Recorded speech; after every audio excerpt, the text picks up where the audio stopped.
নমস্কার বন্ধুরা, আজকের কবিতার নাম কঠোর গ্রীষ্মের অসহ্য জ্বালা। লেখা ও পাঠে গোপাল দাস।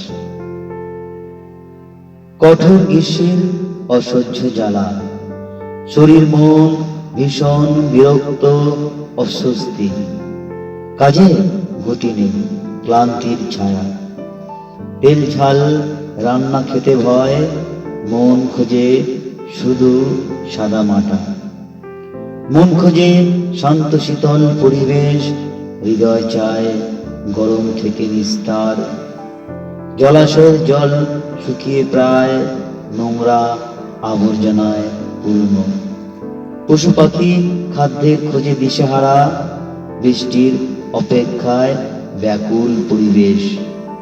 চতুর্দিকে এক অসহ্য গরমের জ্বালা, মন খোঁজে শান্তির নীড়, শান্ত শীতল ছায়া। নমস্কার।